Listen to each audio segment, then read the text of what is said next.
Salut bien-aimés dans le Seigneur, que le Père, le Très-Haut, le Créateur soit glorifié.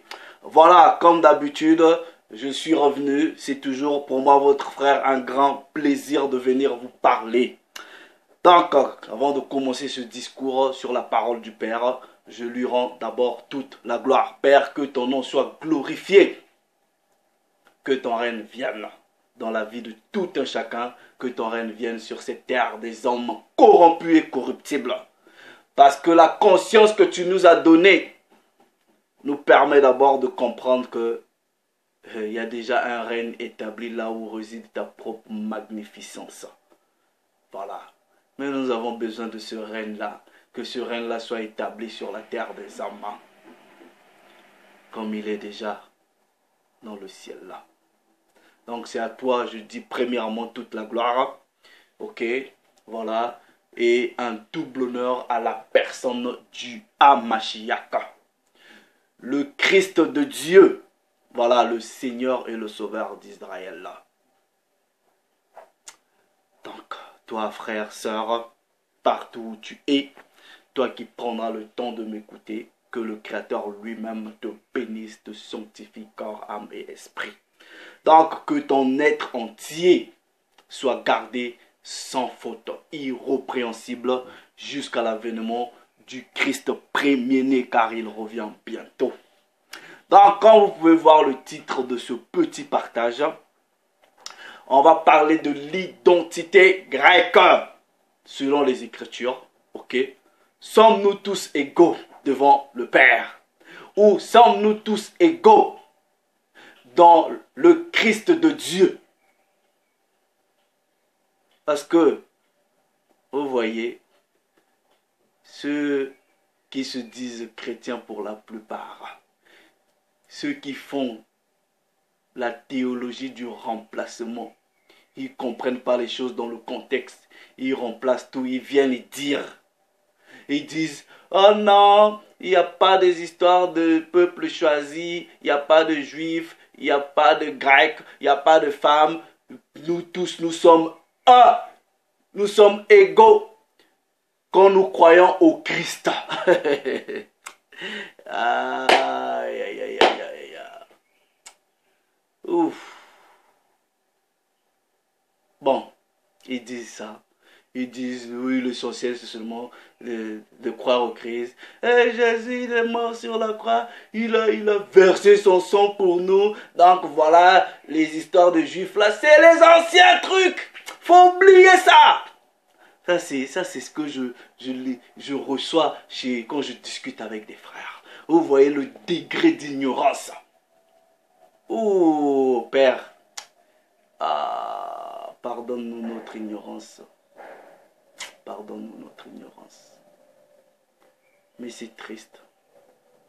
Toi qui es soi-disant pasteur, sœur en Christ, frère en Christ, 20 ans de christianisme, 10 ans, 40 ans, 60 ans, 70 ans comme mon père de christianisme, incapable de décortiquer les Écritures, incapable de décortiquer, là c'est pas bien, j'aime dire ça en anglais, break down, on dit break down, incapable d'aller précepte sur précepte, ligne sur ligne, un peu ici, un peu là. Vous voyez, et il a discuté avec plusieurs personnes sur cette question. Ni juif, ni grec, ni esclave, ni femme, ni homme, nous sommes tous un, soi-disant, dans le Hamashiach. Et dans le christianisme, ils disent, non, venez seulement, vous tous, venez seulement, c'est par la grâce, venez seulement. Donc, on est tous pareils en Christ. Bon, les frères, les sœurs, nous allons aller dans la parole du Père. Parce que dans le christianisme, ils prennent plusieurs versets. Ils ne comprennent pas dans le contexte. Donc, je vais utiliser Galates chapitre 3, verset 28. Donc, on va aller analyser Galates chapitre 3, verset 28. dans le contexte historique biblique pour savoir est-ce que tous nous sommes égaux? C'est qui les Grecs dans la parole du Père? Est-ce que quand vous voyez, on écrit dans vos Bibles, pour la plupart mal traduites, quand vous voyez grec, est-ce que ça veut dire les Blancs, les Édomites? Ah, c'est ça que nous allons savoir. Donc, vous savez qu'il est écrit dans Siracide, chapitre 6, à partir du verset 33. Si tu aimes à écouter, tu vas apprendre. Si tu prêtes ton oreille, tu deviendras sage. Quelqu'un est-il sage? Attache-toi à lui. Écoute volontiers tout discours sur la parole du Père.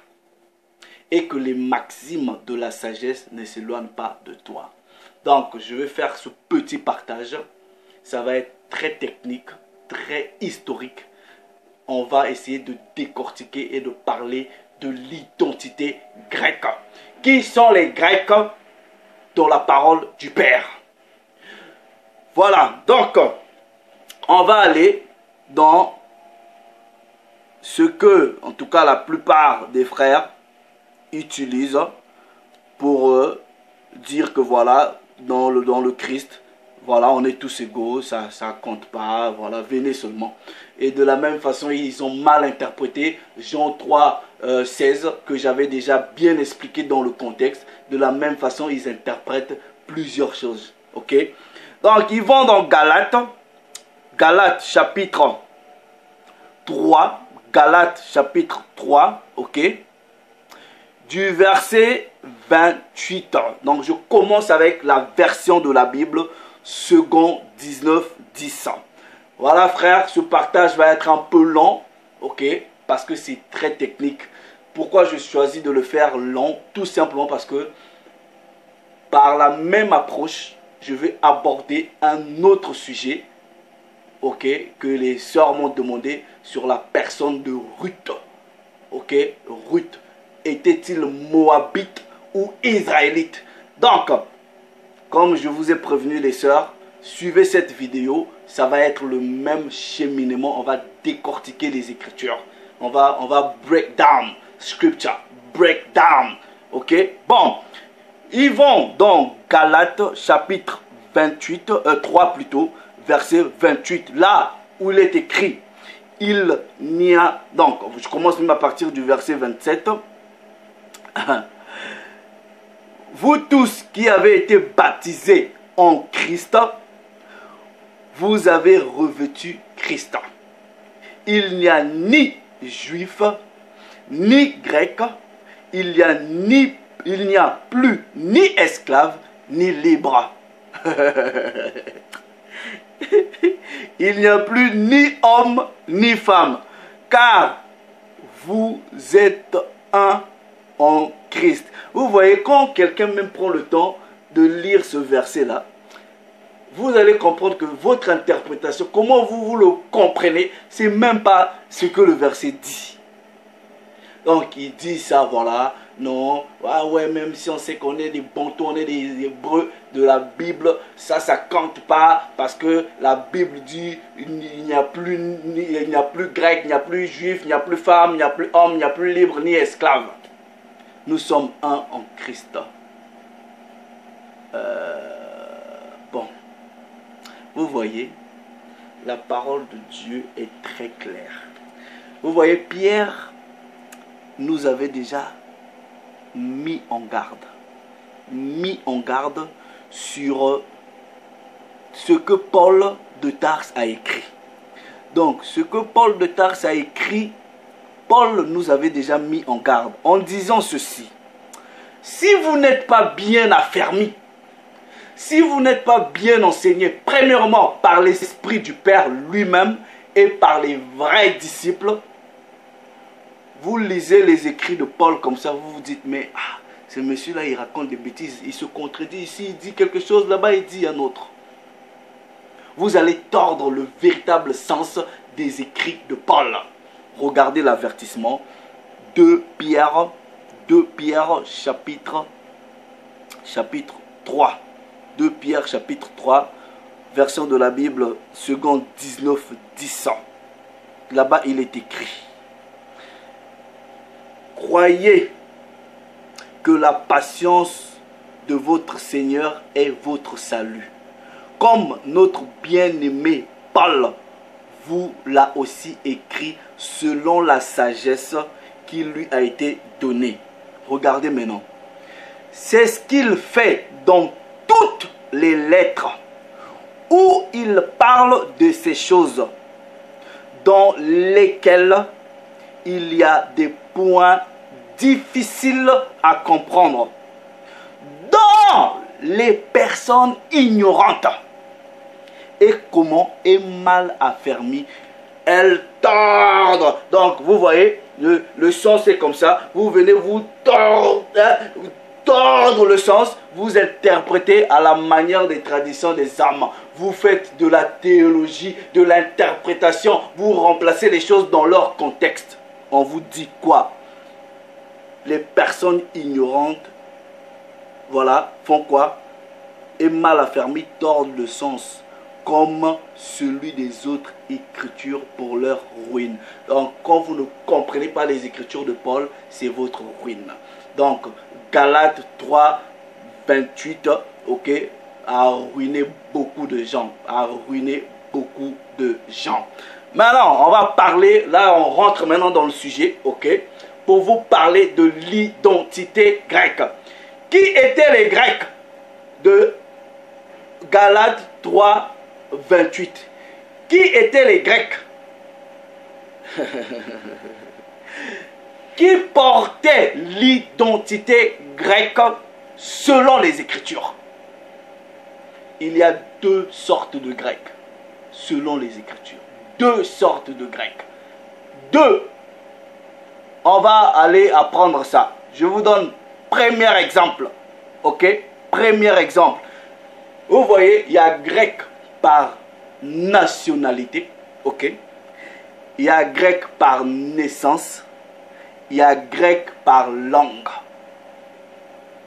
Vous pensez que, vous, quand je vous dis grec, vous pensez aux hommes blancs. Voilà, vous pensez aux hommes blancs. Mais vous voyez, l'écriture elle-même va vous confondre. Voilà, va vous confondre. Parce que dans le christianisme, on ne vous a pas appris l'histoire. Là-bas, on vous dit seulement Dieu va faire, Saint-Esprit. On ne vous a pas appris l'histoire. Vous voyez cette parole-là, avant, quand Dieu l'a inspiré, il l'a inspiré dans une réalité physique. Donc, l'inspiration de la parole a produit une réalité physique. C'est un vécu, c'est une histoire. Et une histoire se produit dans un contexte culturel, un contexte social, un contexte historique. Donc, on va aller voir qui dans la Bible porter l'identité grecque. C'était qui les Grecs? Ok, je vous prends une écriture, ok, dans Marc, ok, vous allez dans la Bible, Marc chapitre 7. Marc chapitre 7, ok, je lis à partir du verset 24. Là-bas, il est écrit. Jésus, version de la Bible, second 19, 10. Jésus, étant parti de là, s'en alla dans le territoire de quoi? De Tyr plutôt, et de Sidon. Il est parti, donc il était quelque part, il est parti dans un autre territoire. Et ce territoire-là s'appelait Tyr et Sidon. Et qu'est-ce qui s'est passé là-bas? Il entra dans une maison désirant que personne ne le sût, mais il ne put rester caché. Voilà, je lis tranquillement. Vous, quand je fais même des études avec des frères là, vous voyez, ça lit rapidement, ça rentre pas dans les mystères même des mots. Mais il ne put cacher. Regardez maintenant, verset 25. Car une femme dont la fille était possédée d'un esprit impur entendit parler de lui et vint se jeter à ses pieds. Verset 26. Regardez bien, verset 26. Cette femme était grecque. Ok? Syro-phénicienne d'origine. Syro-phénicienne d'origine. Donc, on vous dit qu'elle était grecque, mais on vous précise qu'elle était syro-phénicienne. Ah. Donc là, si tu as l'intelligence, parce que voilà, vous allez déjà comprendre que, oui, elle portait une identité grecque, mais ses origines étaient différentes de son identité ou de sa nationalité. Vous voyez, moi je suis né au Congo. Donc, s'il faut dire dans la réalité actuelle, je veux dire, j'ai des origines congolaises, mais j'ai peut-être pas le passeport congolais. Aujourd'hui, nous avons des passeports européens. Ah, c'est ça. Donc, ici, je parle la langue des Blancs. On va dire ça comme ça. Donc, administrativement, on me considère comme un Européen. Mais est-ce que mes origines sont européennes? Voilà. Est-ce que vous comprenez? Vous lisez la Bible comment? Donc on vous dit, cette femme-là, elle était syro-phénicienne. Donc elle était moitié de Syrie et la Phénicie. On va aller maintenant, parce qu'on vous parle de Tyr et Sidon. Qui étaient les syro-phéniciens? Ok? Vous allez comprendre. La même femme, on parle d'elle dans Matthieu. Ok? Matthieu chapitre 15. Matthieu chapitre 15. Ok, on lit à partir du verset 20. Elle est connue, ok, beaucoup sous l'appellation de la femme cananéenne. Donc on vous dit, ok, les Cananéens, c'était les Phéniciens aussi. Voilà, donc si vous ne comprenez pas l'histoire, parce que on ne vous enseigne pas l'histoire biblique, ok, regardez. Je lis à partir Matthieu chapitre 15. Ok, je lis à partir du verset 20. Regardez, Matthieu reprend les mêmes propos, en fait, la même histoire que Marc. Ok, voilà les choses qui souillent l'homme, mais manger sans être lavé les mains. Bon, je lis à partir du verset 21. Ok, Jésus étant parti de là, se retira dans le territoire de Tyr et Sidon. Et voici une femme cananéenne. Donc c'est la même femme syro-phénicienne qui portait aussi l'identité grecque, mais elle avait l'origine syro, donc elle était cananéenne, ok, qui venait de ces contrées, lui cria: aie pitié de moi, Seigneur, fils de David, ma fille est cruellement tourmentée par un démon. Vous lisez quelle Bible? Mais non. C'est qui les Cananéens? C'est qui les Cananéens? Ok. Genèse. Donc, les Cananéens, les Phéniciens étaient des Cananéens. Donc, on va aller dans l'histoire. On va remonter l'histoire pour voir qui étaient les progéniteurs de cette, est-ce qu'on peut dire race, de cette descendance-là. Ok. Genèse chapitre 10, je pense. Genèse chapitre 10, oui. Voilà, la cartographie des nations. Ok. Genèse chapitre 10, on lit à partir, on va chercher les fils de Canaan, ok, à partir du verset 15. Regardez, ok, verset 15. Là-bas, il est écrit. Déjà, Canaan lui-même, ok, est le fils de Cham. Donc, Cham a eu pour enfant l'Égypte, qui était noir, ok. Couche, l'Éthiopie, noire. Pouf et Canaan, tous des noirs, Les fils de, regardez maintenant à partir du verset 15, ok. On va voir maintenant les fils de Canaan, ok. On vous dit, Canaan engendra qui? Sidon. Le Christ est parti au territoire de Tyr et Sidon. Donc, Canaan engendra Sidon. Donc, je ne sais pas si on peut appeler les habitants de Sidon étaient des Cananéens.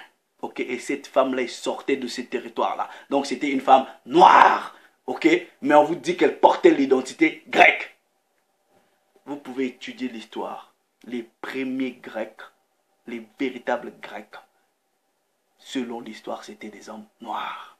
On va vous expliquer maintenant qu'est-ce qui s'est passé, qui est venu maintenant usurper l'identité grecque. De la même façon, ils ont même usurpé l'identité juive. Ok? Regardez. Canaan engendra Sidon, son premier-né, et Èph. Ok? Et les Jébusiens, et les Amoréens, et les Gurgasiens, et les Éviens, les Archions, les Signions. Ok? Regardez, je prends à partir du verset 19, les limites des Cananéens allèrent depuis Sidon du côté de Guérar jusqu'à Gaza, à côté de Sodome, de Gomorre, d'Edma et de Tiboïm jusqu'à Lécha. Ce sont là les fils de Cham. Ce sont là les fils de Cham, selon leur famille, selon leur langue, selon leur pays, selon leur nation. Donc, on vous dit que la femme cananéenne, voilà, est le descendant de Cham. Ok? Donc, une noire. Mais néanmoins, elle avait l'identité grecque. Donc, c'était une blanche. C'était une blanche. La parole du Père vous a répondu. Ok? Maintenant, je vous donne encore un autre exemple parce que la parole dit un fait ne peut pas être établi que sur le témoignage de 2-3 personnes. Donc, vous avez déjà reçu le premier témoignage. Quelqu'un qui portait l'identité grecque, mais elle était noire. Regardez, on va dans Jean, ok? Jean. On va rentrer un peu dans l'histoire. Jean chapitre 7. Jean chapitre 7. Ok? Attendez, je prends Jean chapitre 7. Donc à partir du verset, ok, 33, ok, jusqu'au verset 35. Écoutez bien, on va parler, on va encore décortiquer les Écritures. Ok? Donc Jean chapitre 7. À partir du verset 33. Ok? À partir du verset 33, version de la Bible, seconde 19-10. Regardez. Jésus dit, je suis encore avec vous un peu de temps. Puis, je m'en vais vers celui qui m'a envoyé. Verset 34. Mes frères, mes sœurs, concentrez-vous. En tout cas, focus. Voilà. Laissez un peu ce que... Si vous aimez vraiment l'écriture, parce que là, on va rentrer, on va percer encore les mystères. Parce que dans le christianisme actuel, on vous a monté sur beaucoup de choses. Je sais de quoi je parle.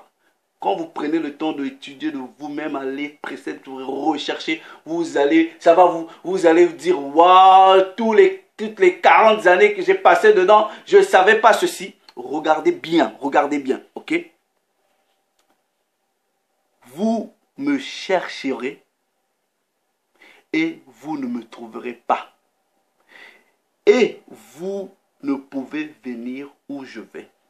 Verset, quand il a dit ça, les disciples qui étaient avec n'ont pas compris. Regardez maintenant ce qu'il lui dit. Sur quoi les Juifs dirent entre eux, où ira-t-il que nous le trouvions pas? Ira-t-il parmi ceux qui sont dispersés, retenez bien les mots, dispersés, chez les Grecs, et enseignera-t-il les Grecs? Ah, maintenant, on va rentrer encore dans les Écritures pour savoir qui étaient les dispersés chez les Grecs. Qui de ces dispersés-là sont devenus Grecs?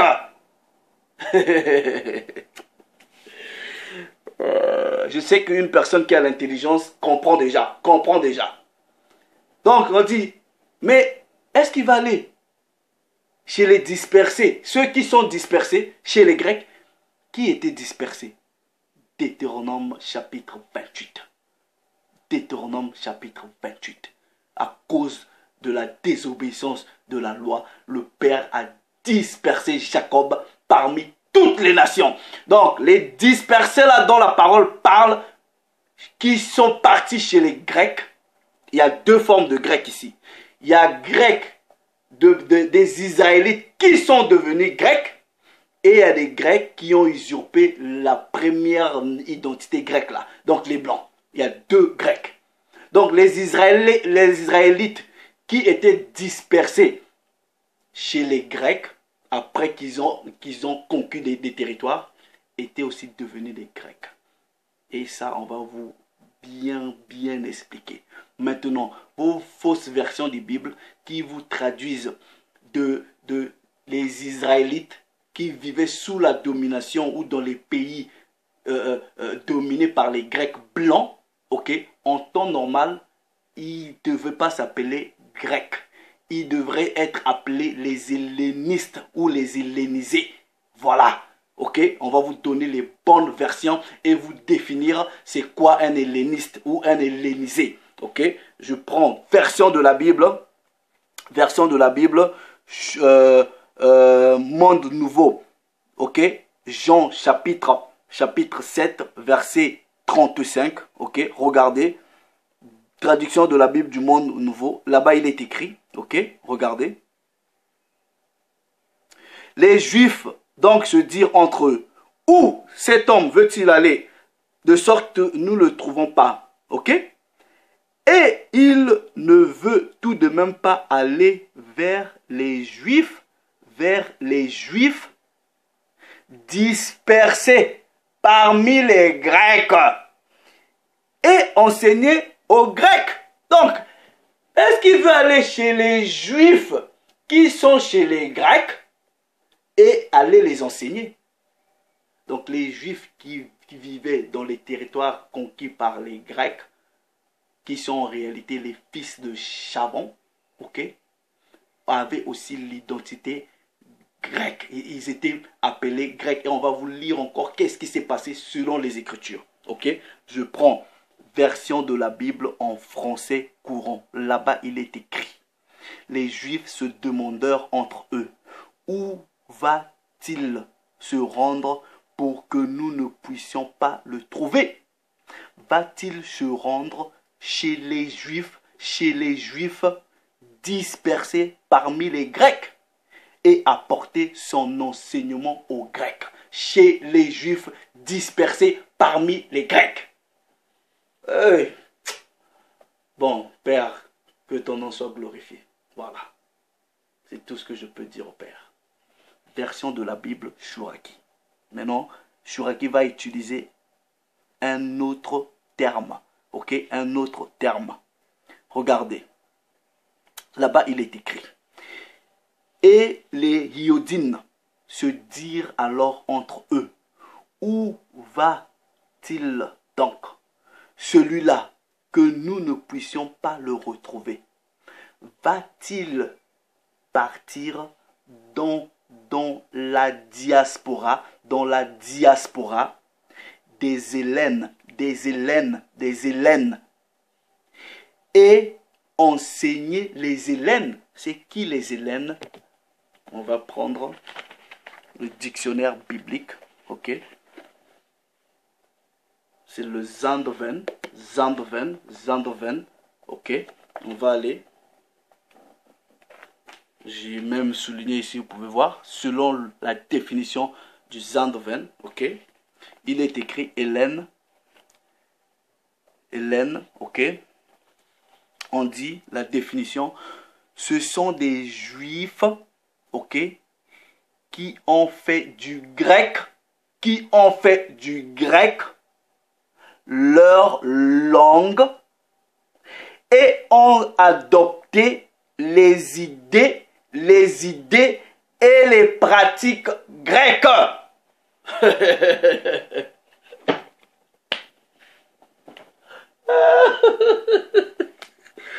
Il n'y a pas de juifs, il n'y a pas de grecs, il n'y a pas de femmes. Vous. Ah, ngaye.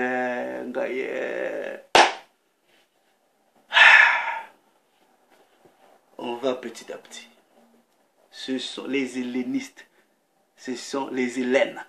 Hellénisés. Vous prenez les bonnes versions en anglais, on vous dit Hellenized. C'est-à-dire, c'était des Hébreux, des Bantous qui étaient dispersés chez les Grecs, les Blancs.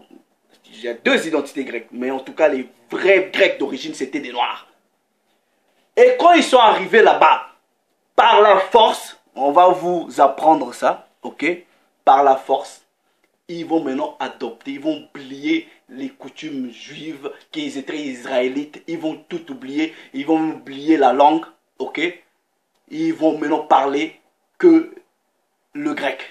Et ça, c'était imposé par la force. On va lire ça dans les Écritures. Pourquoi le Christ maintenant, lui-même, pourquoi ceux qui étaient autour pensaient qu'il allait les quitter pour aller chez les autres Grecs qui étaient dispersés dans d'autres territoires? Pourquoi? Regardez. On va dans Matthieu, ok? Matthieu, chapitre 10, ok? Matthieu, chapitre 10. Donc, s'il était parti pour prêcher aux Juifs, aux Hélènes, qui sont devenus Grecs, par la coutume, par la culture, par la langue, ok? Ce n'était que normal parce que le Christ lui-même, il dit quoi? Matthieu chapitre 10. Matthieu chapitre 10, verset 6. Ok? Regardez. Il dit lui-même, ok, quand il a donné la commission aux apôtres. Tels sont les 12, à partir du verset 5. Tels sont les 12 que Jésus envoya après leur avoir donné les instructions suivantes. N'allez pas vers les païens. Ok? Païen là, c'est le terme goïn. Ça n'a rien à voir avec...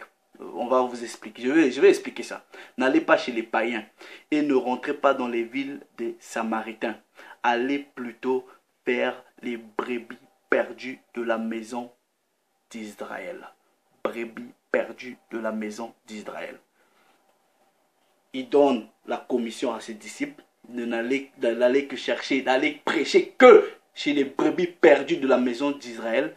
Tout simplement, pourquoi? Parce que dans Matthieu chapitre 15, verset 24, ok, lui, il dit, le Christ lui-même, de ses propres mots, il dit, et il répondit, je n'ai été envoyé que aux brebis perdues de la maison d'Israël.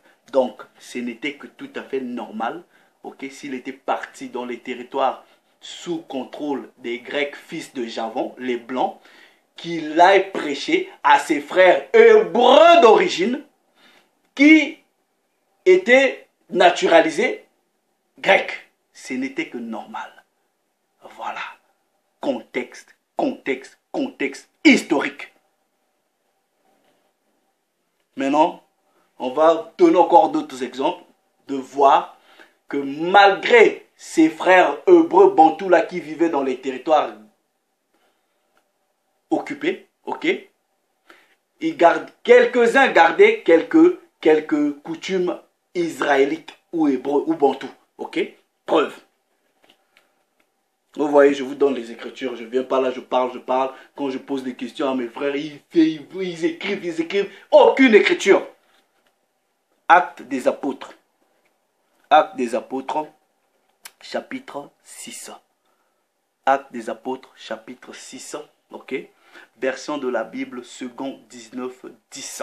Là-bas, il est écrit. Verset 1. Acte 6, 1. En ce temps-là, le nombre des disciples augmentant, virgule, les hellénistes, c'est-à-dire les Hébreux qui sont devenus grecs, les hellénistes, c'est ça le vrai terme, on ne devrait pas les appeler grecs, c'est des hellénistes, ok. Les hellénistes murmurèrent contre les Hébreux. Ces hellénistes-là, ce ne sont que leurs frères. Les Hébreux, c'est tout simplement parce que les autres avaient gardé les coutumes, les us, la tradition hébraïque. Et leurs frères, qui sont devenus... C'est comme nous, vous voyez ici, nous vivons à la manière des Blancs. Donc quand je vais en Afrique, il y a des choses, c'est chaud. Voilà. Mes frères au Congo, quand je suis là, il y a des choses, voilà, ils se disent, ah, mais voilà, est-ce qu'il va manger ça? Est-ce que... en fait, c'est ça. Donc, vous êtes d'une même origine, mais ayant vécu dans différentes cultures, ça crée une différence. Ok? Voilà. Parce que leurs veuves étaient négligées dans la distribution qui se faisait chaque jour. Les hellénistes et les hébreux. Hellénistes, hébreux. Ok? Même famille, mais différentes cultures. Différentes cultures. Actes chapitre 9, verset 29. Regardez maintenant. Ok? Il parlait aussi et disputait avec les hellénistes. Ceux-ci cherchaient à lui ôter la vie. Est-ce que vous comprenez? Actes chapitre 14 maintenant, ok? Actes chapitre 14, ok? Regardez, verset 1. À Icône, Paul et Barnabas entrèrent ensemble dans la synagogue. Dans la synagogue. Qui va à la synagogue? Les Juifs, les Hébreux, ok? Les Bantous. Dans la synagogue des Juifs. Et ils parlèrent de telle manière qu'une grande multitude de qui? De Juifs, ok? Et de Grecs crurent. De Juifs et de Grecs crurent. Dans la version de la Bible Shuraki, ok? On va dans Actes. Donc, dans la version Shuraki, il est écrit, et à Iconion, non, version Shuraki, voilà, et c'est à Iconion, ils entrent de même dans la synagogue des Iodines. Ils parlent là, si bien qu'une foule de Iodines et d'Hélènes, c'est-à-dire des Hébreux, et des Hébreux qui sont devenus Grecs, Hélène, adhèrent. Voilà. C'est qui allait à la synagogue? Donc, c'est quelques Hébreux d'origine qui étaient devenus juifs. Ils partaient quand même de temps en temps à la synagogue. Et ils crurent. Ok? Maintenant, vous allez voir même qu'ils respectaient aussi, voilà, même le sabbat, qui était la loi de leurs grands-parents. Ok? Actes chapitre 18, verset 4. Actes chapitre 18, verset 4. Paul discourait dans la synagogue. Dans la synagogue. Chaque sabbat. Il persuadait qui? Des Juifs et des Grecs. Il persuadait des Juifs et des Grecs. Les gens de son peuple. Parlons du sabbat. Est-ce que le sabbat, c'est pas dans la loi? C'est dans la loi. Voilà. Pourquoi un blanc, un grec blanc, va aller garder le sabbat? Le sabbat, ça fait partie de la loi. Et la loi n'a pas été donnée à une autre nation à part les Bantous. Et ça, c'est ce que la parole du Père dit. On va vous le prouver. Psaume, chapitre 147. Psaume, version de la Bible seconde 19.10. Psaume 147, du verset 19 au verset 20. Là-bas, il est écrit. Il révèle sa parole à Jacob, ses lois et ses ordonnances à Israël. Il n'a pas agi de même pour toutes les nations.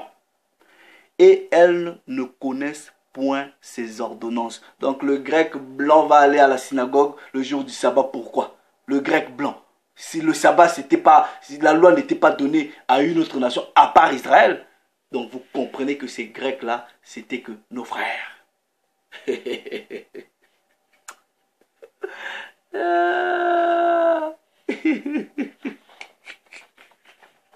Maintenant, on va vous expliquer. Et vous parlez même, vous voyez, vous aujourd'hui, c'est la même chose. Vous voyez, il y en a qui sont dans le christianisme aujourd'hui, ok? Si vous leur posez la question, pourquoi vous allez à l'église le dimanche? Pourquoi vous n'observez pas le sabbat? Ils n'ont aucune réponse. Aucune réponse. Mais on va vous expliquer. La réponse, c'est dans la parole du Père. Là. Parce que vous ne la lisez pas. On va vous expliquer comment est-ce que le christianisme actuel a été paganisé, diabolisé, satanisé. Ok, c'était par la force et la tyrannie. L'homme blanc utilise toujours les mêmes méthodes. C'est pour cela que votre patriarche a dit, il n'y a rien de nouveau.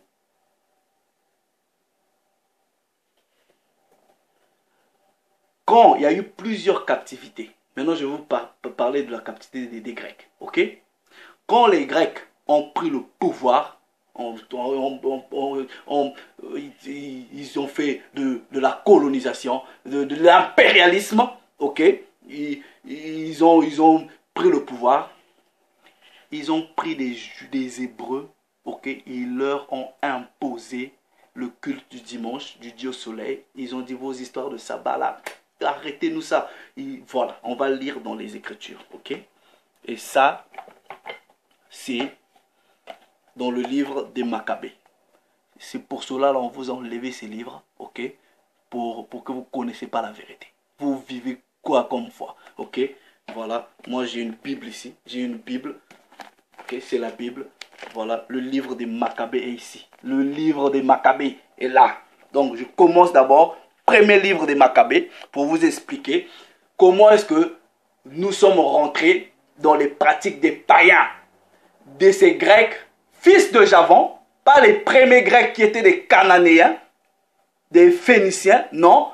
Ceux-là qui sont venus maintenant, ils ont usurpé l'identité grecque, comme les faux juifs de la synagogue de Satan ont usurpé l'identité bantou, des vrais Hébreux.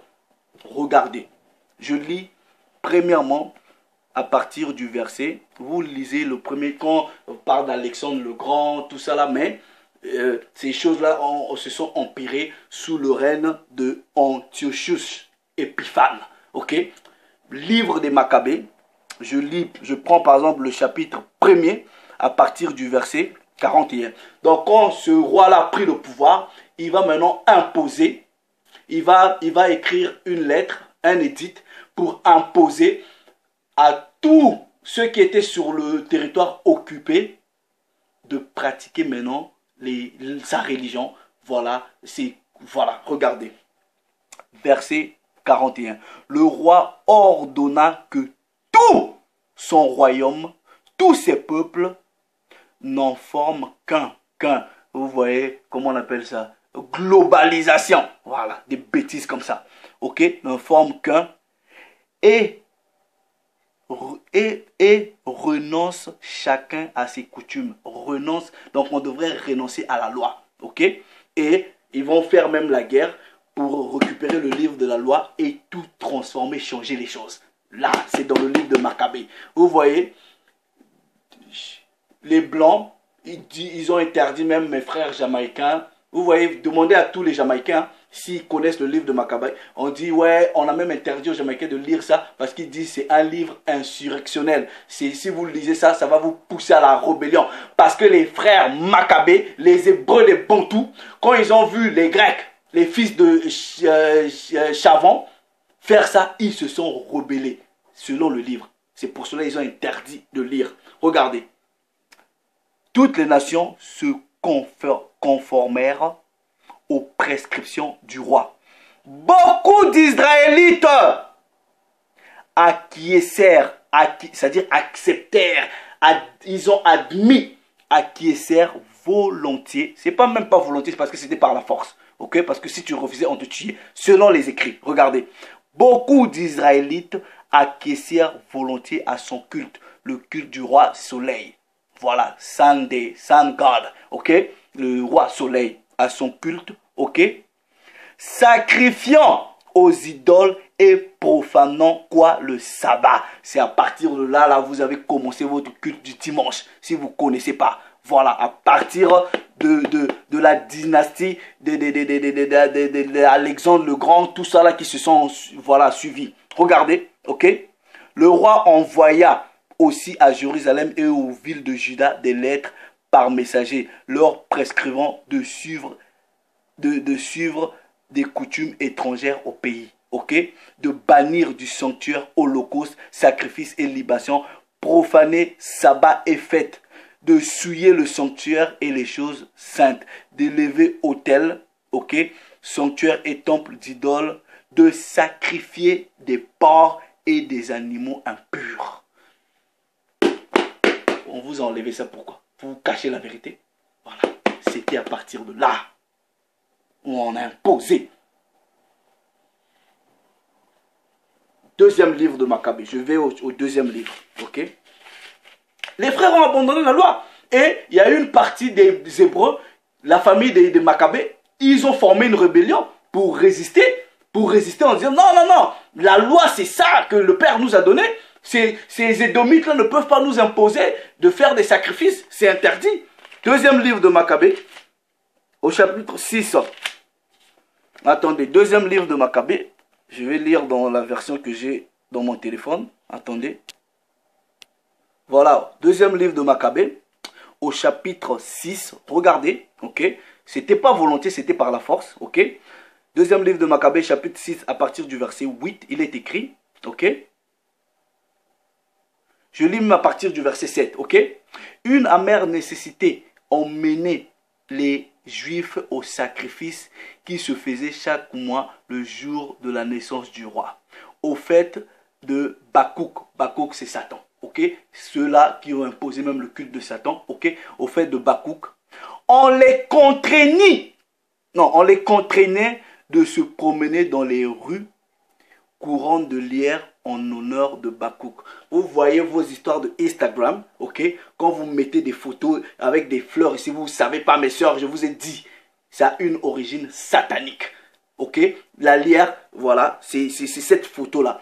Donc, quand nos grands-parents bantous, on leur avait imposé le culte de Bakouk, on leur avait dit, vous devez mettre des fleurs ici, là, vous marchez dans la rue en l'honneur de Bakouk. En l'honneur de Bakouk. Vous êtes, je ne sais même pas quoi vous dire.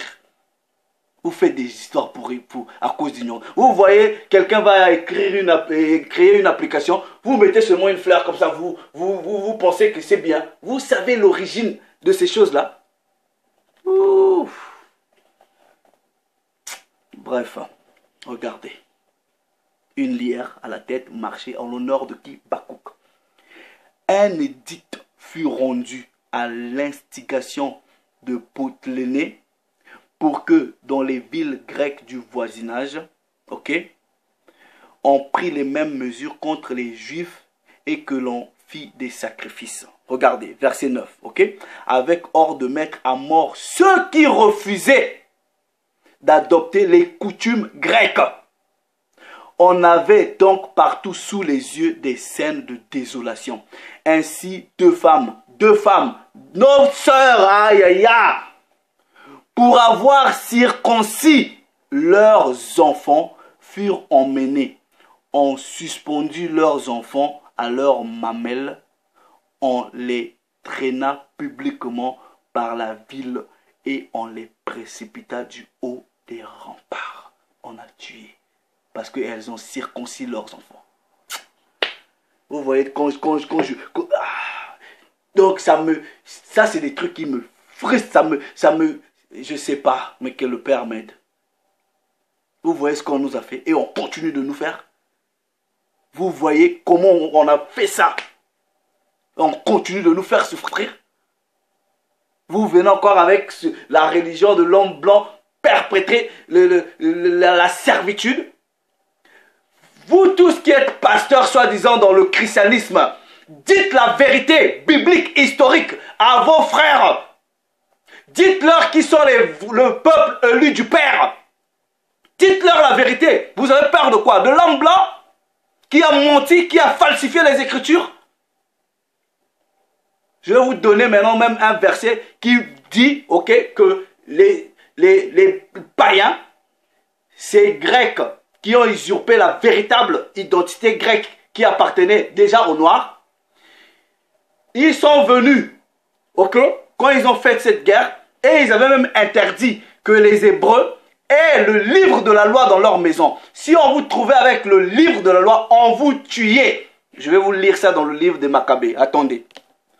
1 Maccabée chapitre 3, à partir du verset 47. Vous lisez tout le livre, vous allez comprendre le contexte de la rébellion des Maccabées. Ils jeûnèrent ce jour-là et se couvrirent de sacs, jetèrent de la cendre sur leurs têtes et déchirèrent leurs vêtements. Ils étendirent, les Maccabées, ok, nos grands-parents, le livre de la loi que les nations, c'est-à-dire les Grecs, recherchaient. Si vous pensez que la Bible c'est le livre des Blancs, pourquoi les Blancs recherchaient encore le livre de la loi? Pour faire quoi? Pour y peindre les images de leurs dieux, ok? Donc quand vous lisez bien dans le contexte, ils ont saisi certains livres. Ils ont saisi certains livres qu'ils ont changés, transformés. Voilà. Mais d'autres ont été cachés. D'autres ont été cachés selon le livre des Maccabées. C'est bien écrit. Ok? Et les frères, ils ont, regardé. Je vais au chapitre 12. Ok? 1 Maccabée chapitre 12 verset 9. Nous donc, quoique nous n'eussions pas besoin de ces choses, ayons pour consolation les saints livres qui sont entre nos mains. Certains avaient gardé quelques livres. Quelques livres étaient conservés. Vous parlez de quoi? Quelques livres étaient conservés. Vous parlez de quoi? Vous voyez? Comprenez les choses dans le contexte historique. Regardez. Je vais d'abord au chapitre 1 encore. Regardez. Regardez. Verset 59. S'ils trouvaient, c'est-à-dire les ennemis, ok, les Édomites, ok, s'ils trouvaient quelque part les livres de la loi, vous pensez, si la Bible, le livre de la loi, c'est pour l'homme blanc, regardez maintenant, ils disent, s'ils trouvaient quelque part les livres de la loi, ils les brûlaient après les avoir déchirés. Mais si l'homme blanc avait écrit la parole du Père, pourquoi il va encore aller faire la guerre aux gens qui ont des livres de Dieu? Pourquoi? Regardez. Celui chez qui un livre de l'alliance était trouvé et quiconque montrait de l'attachement à la loi était mis à mort en vertu de l'édit du roi. Vous parlez de quoi, frère chrétien? Vous parlez de quoi? Vous parlez de quoi? Apprenez l'histoire biblique. Vous vivez sous l'emprise de la suprématie de l'homme blanc. Vous parlez de quoi? On a souffert comme ça. C'est pour cela qu'on vous interdit d'autres livres. On vous interdit d'autres livres pour vous cacher la réalité. Mais le Père, on lui dit merci parce que certains grands-parents ont préservé quelques livres. Maintenant, je vais repartir dans le contexte même du verset concerné. Vous voyez Paul de Tarse, il dit quoi? Il est déjà benjamite de la tribu d'un hébreu, mais il dit qu'il est citoyen romain.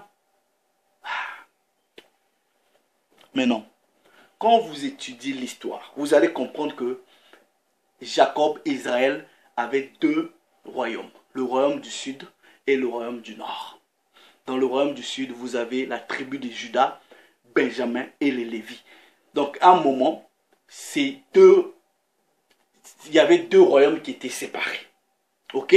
Donc, et les gens étaient dispersés. Donc quand Paul dit,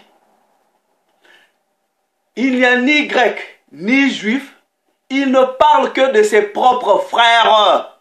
Il ne parle que de ses propres frères de la même origine. Ce ne sont pas les Grecs fils de Chavan. Non, ce ne sont pas les Édomites.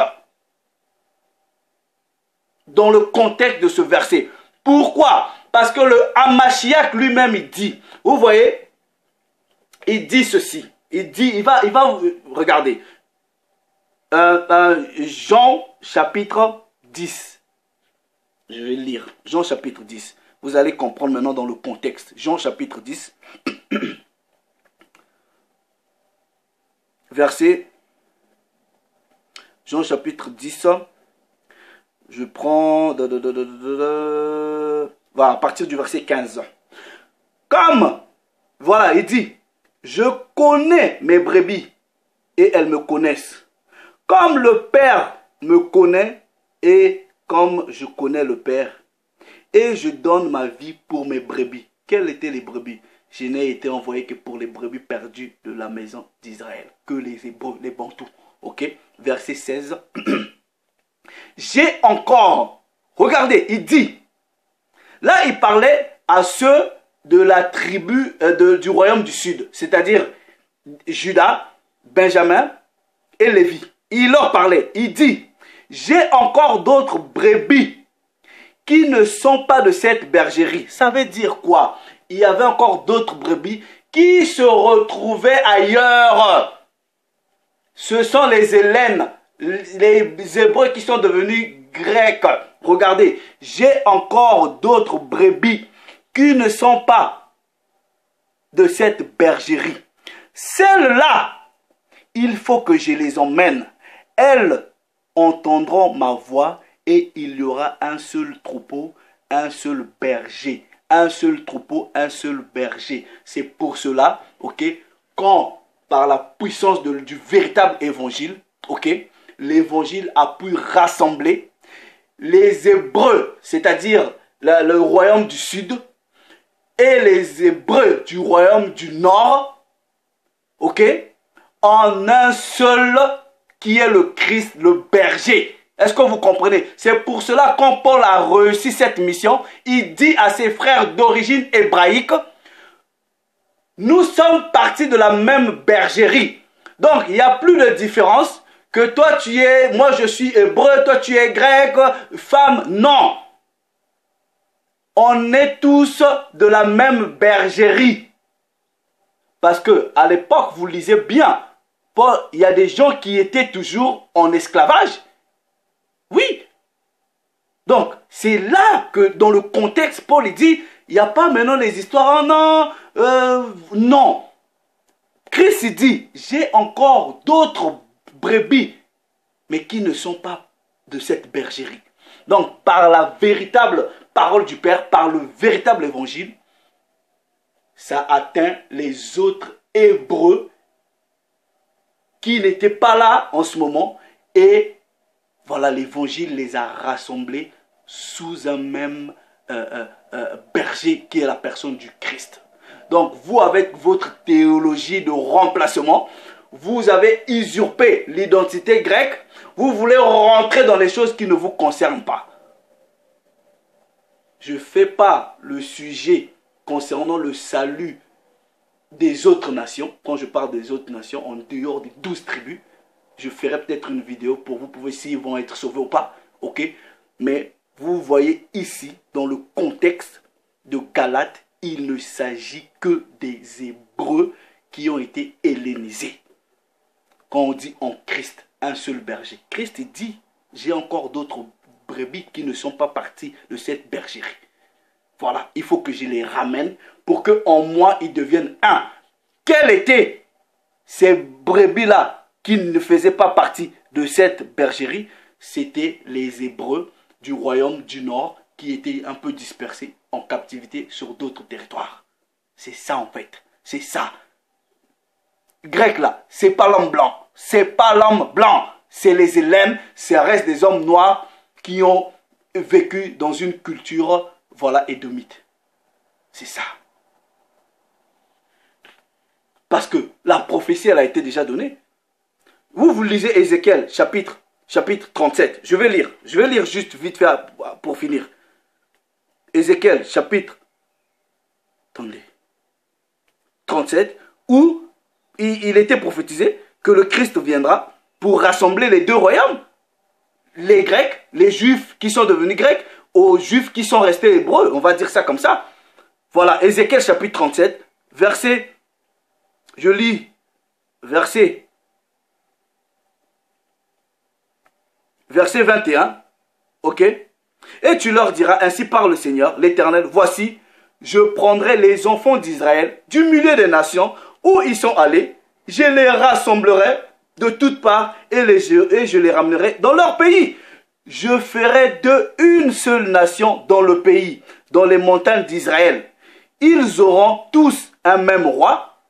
Ils ne formeront plus deux nations et ne seront plus divisés en deux royaumes.